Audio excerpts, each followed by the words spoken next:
Hello, welcome to RSTBS channel. ಭಾಳಷ್ಟು ವಿಚಾರಧಾರೆಗಳನ್ನ ಒಳಗೊಂಡಿರ್ತಕ್ಕಂಥ ಏಕೈಕ ಚಾನಲ್ ನನ್ನ RSTBS ಚಾನಲ್. ಹಾಗಾಗ್ಬಿಟ್ಟು ಇಲ್ಲಿ ಕ್ಲೀನಾಗಿ ಮೆನ್ಷನ್ ಮಾಡಿದ್ದೀನಿ, RSTBS ಚಾನಲ್ ಆಲ್ ಸಬ್ಜೆಕ್ಟ್ ಅಂತ ಹೇಳ್ಬಿಟ್ಟು. ಈ ಚಾನಲ್ನ ಸಬ್ಸ್ಕ್ರೈಬ್ ಮಾಡೋದ್ರಿಂದ ನಿಮಗೆ ಭಾಳಷ್ಟು ವಿಚಾರಧಾರೆಗಳು ನಿಮಗೆ ಸಿಗ್ತವೆ. ಬೇಕಾದ್ರೆ ಸಬ್ಸ್ಕ್ರೈಬ್ ಮಾಡ್ಕೊಂಡು ಎಲ್ಲ ಸ್ಕಾಲ್ ಮಾಡ್ಕೊತ ಹೋಗಿ ಎಲ್ಲ ವಿಚಾರಧಾರೆಗಳು ಸಿಗ್ತವೆ ಅನ್ಕೊಂತ ಇವತ್ತು ಏನಪ್ಪ ಸಬ್ಜೆಕ್ಟ್ ಅಂತ ಹೇಳಿದ್ರೆ, ಅಪಘಾತ, ಆಕ್ಸಿಡೆಂಟ್. ಕೆಲವೊಬ್ರು ನೋಡ್ರಿ, ಅವ್ರ ಕೈಯಲ್ಲಿ ಏನಾದ್ರು ವೆಹಿಕಲ್ ಕೊಟ್ಟರೆ ಅವ್ರು ಭಾಳ ಎಕ್ಸ್ಪರ್ಟ್ ಆಯ್ತು ಬಿಟ್ಟರೆ ಸುಮ್ಮನೆ ಹೋಗಿ ಆಕ್ಸಿಡೆಂಟ್ ಮಾಡೋದು. ಆಮೇಲೆ ಸುಮ್ಮನೆ ಇದಾಗೋದು. ಆಕ್ಸಿಡೆಂಟ್ ಪದೇ ಆಕ್ಸಿಡೆಂಟ್ ಒಂದು ಸರಿ ಆದರೆ ಓಕೆ, ಏನೋ ಕ್ಯಾಶುವಲ್ ಆಗಿದೆ ಅನ್ಬೋದು. ಅವ್ರಿಗೆ ಗಾಡಿ ಕೊಟ್ಟರೆ ಹೆದರ್ತಾರೆ, ಅವ್ರಿಗೆ ಗಾಡಿ ಕೊಡಬೇಡಪ್ಪ, ಆಕ್ಸಿಡೆಂಟ್ ಮಾಡ್ತಾನೆ, ಇಲ್ಲ ಬೀಳಿಸ್ತಾನೆ, ಇದು ಮಾಡ್ತಾನೆ ಅಂತ ಹೇಳ್ಕೊಂಡು ಭಾಳ ಹೆದರ್ತಿರ್ತಾರೆ. ಅದು ಒಂದು ಕಾರಣ, ಅದು ಒಂದು ಆಕ್ಸಿಡೆಂಟ್ ಅಂತ ಕರಿತೀವಿ. ಇಲ್ಲ ಆಟಾಡಕ್ಕೆ ಹೋಗ್ತಾರೆ ಹುಡುಗರು, ಅಥವಾ ಎಲ್ಲಿಗಾರ ಈ ಥರಕ್ಕೆ ಹೋಗ್ತಾರೆ. ಮಹಿಳೆಯರು ಏನಾದ್ರು ಒಳಗಡೆ ಕೆಲಸ ಮಾಡ್ತಾರೆ, ಹುಡುಗರು ಆಟಾಡಕ್ಕೆ ಹೋದಾಗ ಸುಮ್ಮನೆ ಬಿದ್ದು ಗಾಯ ಮಾಡ್ಕೊತಿರ್ತಾರೆ. ಎಲ್ಲ ಹುಡುಗರು ಆಡ್ತಿರ್ತಾರೆ, ಬಟ್ ಇವ್ರು ಮಾತ್ರ ಬಿದ್ದು ಗಾಯ ಮಾಡ್ಕೊತಿರ್ತಾರೆ.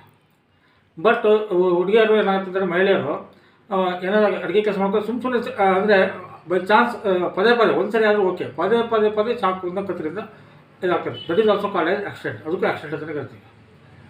ಆ ಥರ ಆಗಬಾರ್ದು, ಯಾವುದೇ ರೀತಿ ಆಕ್ಸಿಡೆಂಟ್ಗಳು, ಅವಘಡಗಳು ಆಗಬಾರ್ದು, ಅಪಘಾತಗಳು ಆಗಬಾರ್ದು ಅಂತ ಹೇಳಿದರೆ ಅದಕ್ಕೆ ಏನು ಮಾಡಿದರೆ ಸೂಕ್ತ ಪರಿಹಾರ ಅಂತ ಹೇಳ್ಕೊಂಡು ನೋಡೋಣ. ಇದಕ್ಕಿಂತ ಮುಂಚೆ ನೀವು ವಿಡಿಯೋ ನೋಡ್ತಿದ್ದೀರಲ್ಲ, ಅದ್ರ ಕೆಳಗಡೆ ಸಬ್ಸ್ಕ್ರೈಬ್ ಇರ್ತದೆ.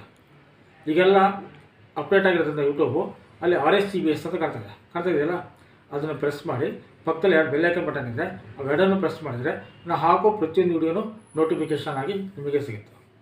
ಈ ವಿಚಾರ ನಿಮಗೆ ಗೊತ್ತಾದ ಮೇಲೆ ನೀವು ಅಳವಡಿಸ್ಕೊಳ್ರಿ, ಹಾಗೂ ಇದನ್ನು ಆದಷ್ಟು ಜನಕ್ಕೆ ಶೇರ್ ಮಾಡಿ. ಯಾವುದೇ ಸೋಷಿಯಲ್ ಮೀಡಿಯಾ ಅಂತ ಹೇಳಿದ್ರೆ ವಾಟ್ಸಪ್ ಗ್ರೂಪ್ ಆಗಿರ್ಬೋದು, ಫೇಸ್ಬುಕ್ ಗ್ರೂಪ್ ಆಗಿರ್ಬೋದು, ಮೆಸೆಂಜರ್ ಆಗಿರ್ಬೋದು, ಯಾವುದೇ ಫೇಸ್ಬುಕ್ಕಲ್ಲಿ ಇದನ್ನು ಶೇರ್ ಮಾಡಿ. ಮತ್ತು ಇದರಿಂದ ನೀವು ಹೇಳಿದ್ರು ಓಕೆ, ನಿಮ್ಮಿಂದ ಒಂದು ಚಿಕ್ಕ ಹೆಲ್ಪ್ ಆಗುತ್ತೆ ಅವರಿಗೆ. ವಿಚಾರ ಸಬ್ಜೆಕ್ಟ್ ಸ್ಟಾರ್ಟ್ ಮಾಡೋಣ. ಏನಪ್ಪ ಅಂತ ಹೇಳಿದ್ರೆ, ಭಾಳಷ್ಟು ಆಕ್ಸಿಡೆಂಟ್ಗಳು ಆ ಪರ್ಟಿಕ್ಯುಲರ್ ವ್ಯಕ್ತಿಗೆ ಪದೇ ಭಾಳಷ್ಟು ಆಕ್ಸಿಡೆಂಟ್ಗಳಾಗ್ತಿರುತ್ತೆ. ಅವ್ರ ಕೈಗೆ ವೆಹಿಕಲ್ ಕೊಡೋಕ್ಕೆ ಹೆದರಿಕೆ ಆಗುತ್ತೆ. ಇಲ್ಲಾಂದರೆ ಇಲ್ಲಿಗಾರ ಆಟಾಡ ಕಳ್ಸೋಕ್ಕೆ ಹೆದರಿಕೆ ಆಗುತ್ತೆ. ಸಣ್ಣ ಮಕ್ಕಳಾದರೆ ಹೊರಗಡೆ ಕಳ್ಸೋಕ್ಕೆ ಹೆದರಿಕೆ ಆಗುತ್ತೆ. ಸುಮ್ಮನೆ ಹೋದ್ರೆ ಬಿದ್ದು ಗಾಯ ಮಾಡ್ಕೊಂಡೇ ಬರೋದು, ಸುಮ್ಮನೆ ಬರೋಕ್ಕೆ ಹೋಗಲ್ಲ. ಎಲ್ಲ ಹುಡುಗರು ಬೇರೆ ಹುಡುಗರು ಹೋಗ್ತಾ ಇರ್ತಾರೆ, ಬಟ್ ಅವರೆಲ್ಲ ಏನಾಗಲ್ಲ. ಬಟ್ ಇವ್ನು ಮಾತ್ರ ಬಿದ್ದು ಬರ್ತಾ ಇರ್ತಾನೆ, ಕೈಕಾಲ ತರ್ಸ್ಕೊಂಡು ಇದೆಲ್ಲ ಮಾಡ್ಕೊಂಡು ಬರ್ತಾನೆ. ಆಮೇಲೆ ಬೇರೆ ಎಲ್ಲ ಹುಡುಗರು ವೆಹಿಕಲ್ ಓಡಿಸ್ತಾ ಇರ್ತಾರೆ, ಬಟ್ ಇವ್ನು ಮಾತ್ರ ಬಿದ್ದು ಗಾಯ ಮಾಡ್ಕೊಂಡು ಬರ್ತಾ ಇರ್ತಾರೆ. ಅಥವಾ ಹೊರಗಡೆ ಹೋದಾಗ ನಿಮಗೆ ಆಕ್ಸಿಡೆಂಟ್ ಪದೇ ಏನಾದ್ರು ಒಂದು ದಿವಸ ಬಿಟ್ಟು ಒಂದು ದಿವಸ ಯಾವುದೋ ಹೋಗ್ಬೇಕಾದ್ರೆ ಸುಮ್ಮನೆ ಅಲ್ಲಿ ಗಾಡಿ ಟಚ್ ಆಯ್ತು, ಇಲ್ಲಿ ಗಾಡಿ ಟಚ್ ಆಯ್ತು, ಇಲ್ಲ ಫುಲ್ ಆಕ್ಸಿಡೆಂಟ್ ಆಗ್ತಿದೆ, ಈ ಥರ ಪದೇ ಆಗ್ತಿದೆ. ಇದನ್ನು ಹೇಳ್ತಿರೋದು, ಇದು ಪದೇ ರಿಪೀಟ್ ಆಗ್ತಿದೆ ಅಂತಂದರೆ ಏನು ಮಾಡಿದರೆ ಉತ್ತಮವಾಗಿರುತ್ತೆ ಅಂತ ಹೇಳ್ಕೊಂಡು ಹೇಳ್ತೀನಿ. ಏನಪ್ಪ ಅಂತ ಹೇಳಿದ್ರೆ, ಇದು ಪಕ್ಕದಲ್ಲಿ ತೋರಿಸಿದ್ದೀನಿ, ಇದನ್ನಾವತ್ತು ಸ್ಕ್ರೀನ್ಶಾಟ್ ಮಾಡ್ಕೊಂಡ್ರಿ. ಇಲ್ಲ ಅಂದರೆ ಇದನ್ನು ಸಂಜೀವನಿ ಪರ್ವತ ಹೊತ್ಕೊಂಡಿರೋ ಆಂಜನೇಯ ಇದೆಯಲ್ಲ, ಅದನ್ನಾದ್ರೂ ಪರವಾಗಿಲ್ಲ, ಆ ಒಂದು ಫೋಟೋನ ಜೆರಾಕ್ಸ್ ತೊಗೊಳ್ರಿ, ಇಲ್ಲ ಫೋಟೋನ ತೊಗೊಳ್ರಿ, ಯಾವ ಥರ ತೊಗೊಳ್ರಿ. ತೊಗೊಂಡ್ಬಿಟ್ಟು ದಕ್ಷಿಣ ಗೋಡೆಗೆ, ನೆನಪು ಕಡೆ ದಕ್ಷಿಣ ಮುಖಕ್ಕೆ ಗೋಡೆಗೆ ಆಂಜನೇಯನ ಫೋಟೋ ಹಾಕ್ಬಿಟ್ರಿ. ಅದನ್ನು ಯಾವತ್ತು ಹಾಕಬೇಕು ಅಂತ ಹೇಳಿದ್ರೆ, ಅದು ನೆನ್ಪಿಟ್ಕೊಳ್ರಿ, ಮಂಗಳವಾರನೇ ಹಾಕಬೇಕು. ಮತ್ತು ಅದು ಯಾವ ಟೈಮಿಂಗ್ಸಲ್ಲಿ ಹಾಕಬೇಕಪ್ಪ ಅಂದರೆ, ಮಂಗಳ ಹೋರ ನಡೀತಿರ್ಬೇಕಾದ್ರೆ, ಕುಜ ಹೋರ ನಡೀತಿರ್ಬೇಕಾದ್ರೆ, ಮಂಗಳ ಅಥವಾ ಕುಜ, ಮಂಗಳ ಅಂತ ಹೇಳಿದರೆ ಕುಜ ಅಂತ, ಮಂಗಳ ಅಥವಾ ಕುಜ ಹೋರ ನಡೀತಿರ್ಬೇಕಾದ್ರೆ ಆ ಫೋಟೋನ ಹಾಕಬೇಕು. ಸರ್, ಹೋರಕ್ಕೆ ನಡೆಯೋದಂಗಿಂತ ಲಾಸ್ಟ್ ಟೈಮ್ ಭಾಳ ಜನ ಕ್ವಶನ್ ಕೇಳಿದ್ರಿ. ಗೂಗಲಿಗೆ ಹೋಗ್ರಿ, ಟುಡೇ ಹೋರಾ ಟೈಮಿಂಗ್ಸ್ ಅಂತ ಹೊಡೀರಿ. ಗೂಗಲ್ ಪ್ಲಸ್ ಟುಡೇ ಹೋರಾ ಟೈಮಿಂಗ್ಸ್ ಅಂತ ಹೇಳ್ಬಿಟ್ಟು ಟೈಪ್ ಮಾಡಿರಿ. ಅವತ್ತಿನ ಹೋರಾ ಟೈಮಿಂಗ್ಸ್ ಎಲ್ಲ ಸಿಗುತ್ತೆ, ಯಾವ ಹೋರ ನಡೀತಿದೆ ಅಂತ ಎಲ್ಲ ಹೊರಗಳು ಸಿಗುತ್ತೆ ನಿಮಗೆ. ಅದರಲ್ಲಿ ಮಾರ್ಸ್ ಅಂತ ಬರುತ್ತೆ, MARS ಮಾರ್ಸ್ ಅಂತ ಬರುತ್ತೆ, ಇಲ್ಲ ಕುಜ ಅಥವಾ ಮಂಗಳ ಅಂತ ಬರುತ್ತೆ ಕನ್ನಡದಾದರೆ. ಅದು ಟೈಮಿಂಗ್ಸ್ ಮಾಡ್ಬೇಕಾದ್ರೆ ಬೆಳಿಗ್ಗೆ ಒಂದ್ಸರಿ ಬರುತ್ತೆ, ಸಂಜೆ ಒಂದ್ಸರಿ ಬರುತ್ತೆ. ಆ ಹೋರ ಟೈಮಿಂಗ್ಸಲ್ಲಿ ಆ ಆಂಜನೇಯನ ದಕ್ಷಿಣಾಭಿಮುಖವಾಗಿ ಆ ಫೋಟೋ ನೇತಾಕ್ರಿ. ಮತ್ತೆ ಪರೀಕ್ಷೆ ಮಾಡಿ ನೋಡ್ರಿ, 100% ಅವತ್ತಿಂದ ನಿಮ್ಗೆ ಏನು ಆಗ್ತಿದೆಯಲ್ಲ ಅದೆಲ್ಲ ನಿಂತ್ಕೊಂತ ಹೋಗುತ್ತೆ. ಯಾವ ಕಾರಣಕ್ಕೂ ಮತ್ತು ಪದೇ ಆಗೋದಿಲ್ಲ. ಇದು ನಾನು ಯಾಕೆ ಹೇಳ್ತೇನೆ ಅಂದರೆ, ಇದು ನಮ್ಮನೇಲಿ ನಡೀತಾ ಇತ್ತು.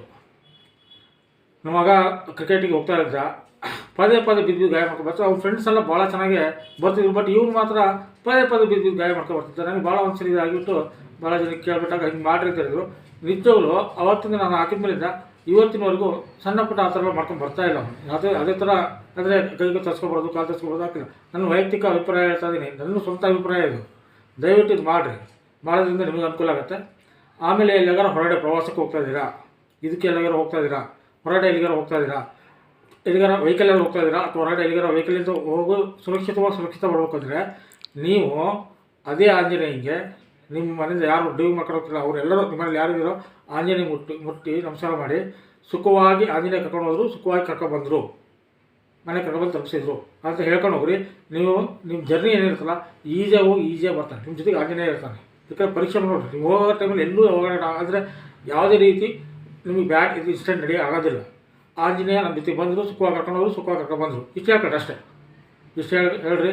ಅದು ಆಟೋಮೆಟಿಕ್ಲಿ ನೀವು ಎಲ್ಲ ಸುರಕ್ಷಿತವಾಗಿರ್ತಾರೆ. ಈ ಥರ ಎಲ್ಲ ಸಣ್ಣ ಪುಟ್ಟ ಆಕ್ಸಿಡೆಂಟ್ಗಳು ಆಮೇಲೆ ಇದಾಗೋದೆಲ್ಲ 100% ಅವಾಯ್ಡ್ ಮಾಡ್ಬೋದು. ಅದಕ್ಕೆ ಕಾರಣ ಯಾರಪ್ಪ ಅಂತ ಹೇಳಿದ್ರೆ ಕುಜ ಅಂತ ಹೇಳಿದರೆ ಮಂಗಳ. ಅರ್ಥ ಆಯಿತಾ? ಸೊ ದಯವಿಟ್ಟು ಇದನ್ನು ಆದಷ್ಟು ಜನಕ್ಕೆ ಶೇರ್ ಮಾಡಿರಿ.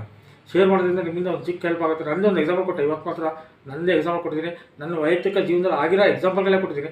ನಿಜವಾಗ್ಲೂ ಹುಡುಗ ಮುಂಚೆ ಎಲ್ಲ ಭಾಳಷ್ಟು ಬಿದ್ದು ಇವನೇನಪ್ಪ ಹಿಂಗೆ ಕ್ರಿಕೆಟಿಗೆ ಹೋದ್ರೆ ಸಣ್ಣ ಗಾಯ ಮಾಡ್ಕೊ ಬರ್ತಾನೆ ಅನ್ಕೊಂತಿದ್ದೆ. ಬಟ್ ಅದು ಅವತ್ತು ಯಾವತ್ತಿಂದ ಅದು ಸ್ಟಾರ್ಟ್ ಮಾಡಿದ್ನೋ ಆವತ್ತಿಂದ ಇವತ್ತಿನವರೆಗೂ ಆ ಥರ ಎಲ್ಲ ಇನ್ಸಿಡೆಂಟ್ ಆಗ್ತಾಯಿಲ್ಲ. ಇದು ನನ್ನ ವೈಯಕ್ತಿಕ ಅಭಿಪ್ರಾಯ, ಅದನ್ನು ನಾನು ಹಂಚ್ಕೊಂಡಿದ್ದೀನಿ. ನೀವು ಇದನ್ನು ದಯವಿಟ್ಟು ಮಾಡಿರಿ ಅಂತ ಹೇಳ್ತಾ ಇವತ್ತಿನ ಒಂದು ಸಬ್ಜೆಕ್ಟ್ ಮುಗಿಸ್ತೀನಿ. ಮತ್ತು ಹೊಸ ವಿಚಾರದೊಂದಿಗೆ ಹೊಸ ಸಬ್ಜೆಕ್ಟ್ನೊಂದಿಗೆ ನಿಮ್ಮೊಂದಿಗೆ ಭೇಟಿ ಆಗ್ತೀನಿ. ಅಲ್ಲಿವರೆಗೂ ಸರ್ವೇ ಜನ ಸುಖಿನೋ.